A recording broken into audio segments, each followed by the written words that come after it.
Good morning, class 6 student. Today we read our new chapter 5, Major Domains of the Earth. आपने पहले भी पढ़ा बेटा, सुना होगा। अर्थ एक इम्पॉर्टेंट प्लेनेट है जिस पे लाइफ है।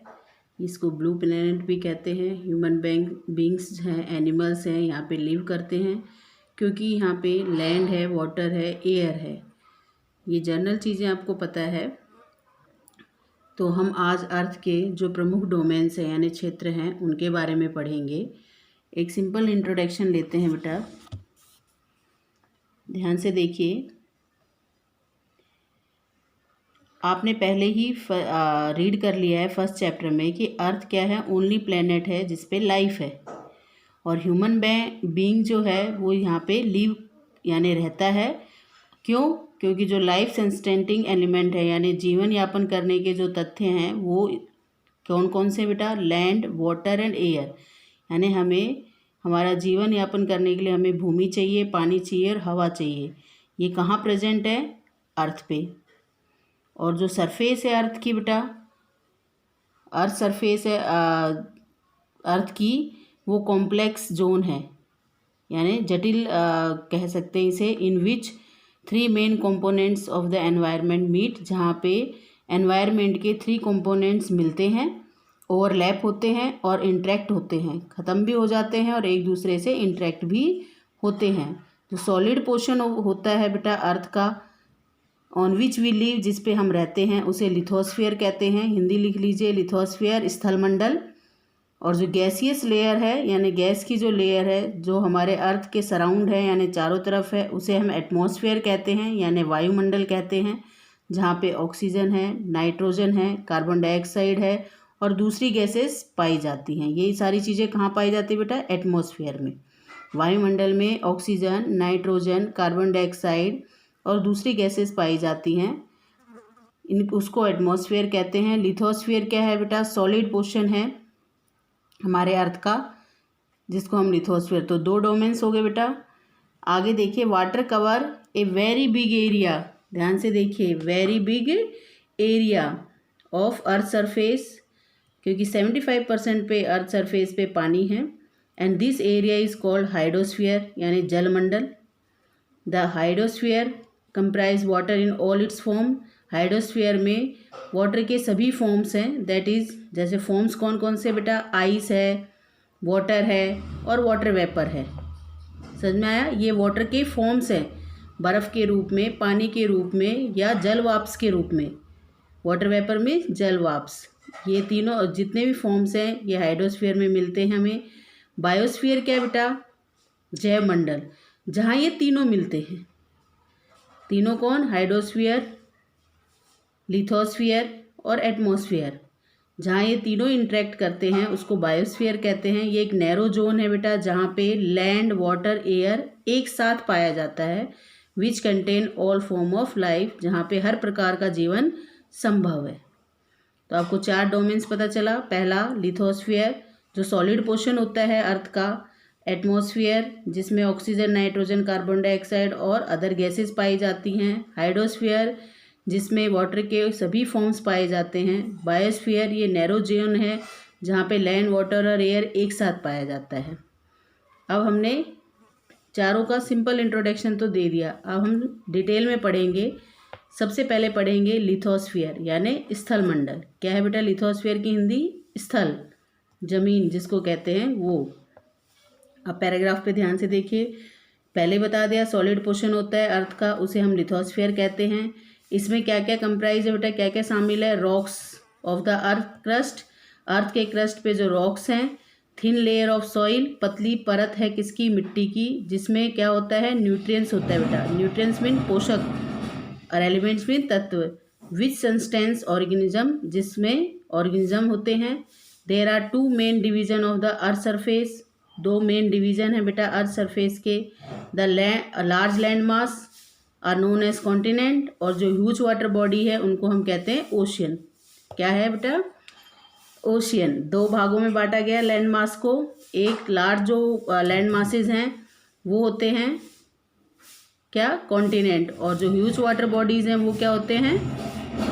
ओशियंस, बेसिन्स और जो ओशियन है वर्ल्ड के are connected with one another, एक दूसरे से जुड़े हुए हैं।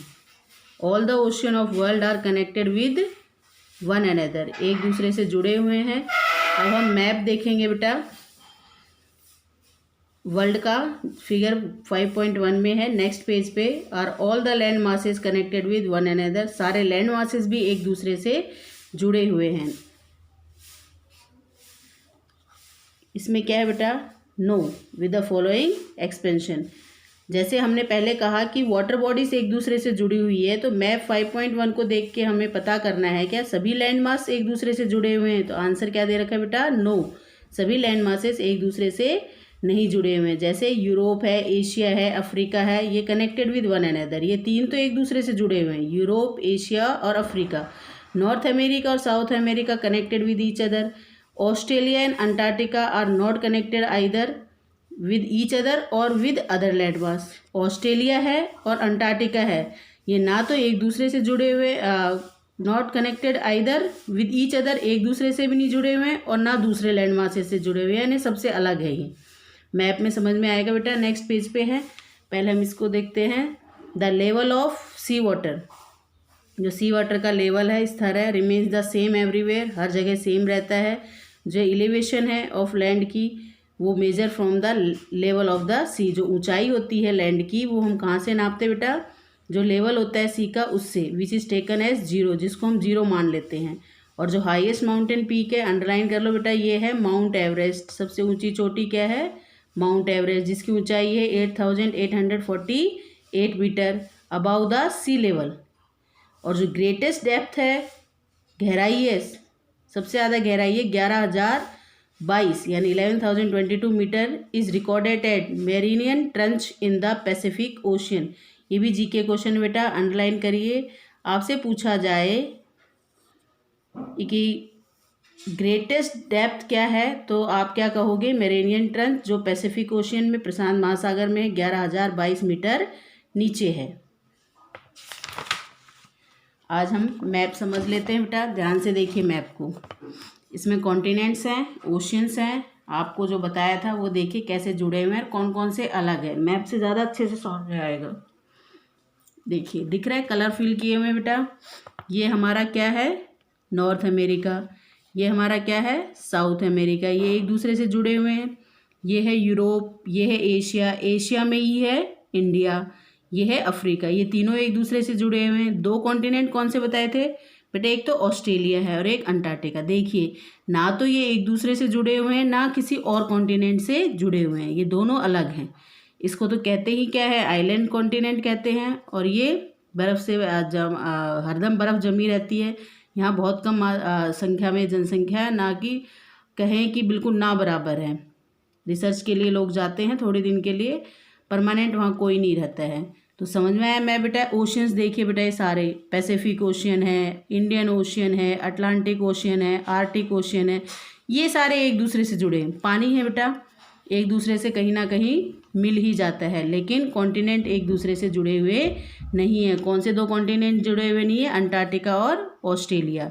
तो बेटा आज के लिए हमने एक सिंपल इंट्रोडक्शन ही पढ़ा। देखिए हमारे मेजर डोमेन्स क्या हैं, 4 मेजर डोमेन्स हैं। उसमें हमने लिथोस्फीयर के बारे में पढ़ा। लिथोस्फीयर को 2 भागों में बांटा गया है, मेजर लैंड मासेस और मेजर वाटर बॉडीज़।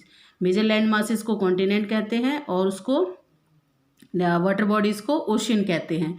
आज का होमवर्क देखिए बेटा, आप कॉन्टिनेंट्स पढ़ के आएंगे। क्या पढ़ के आएंगे, ध्यान से देख लीजिए। कॉन्टिनेंट्स टॉपिक, जो 7 कॉन्टिनेंट्स हैं उनके बारे में हम कल पढ़ेंगे। लगातार 7 कॉन्टिनेंट्स कंप्लीट हो जाएंगे, क्योंकि छोटे छोटे इंट्रोडक्शन, मेन इंट्रोडक्शन दे रखी है, जो उनसे रिलेटेड मतलब फैक्ट्स हैं वो ही बता रखे बेटा।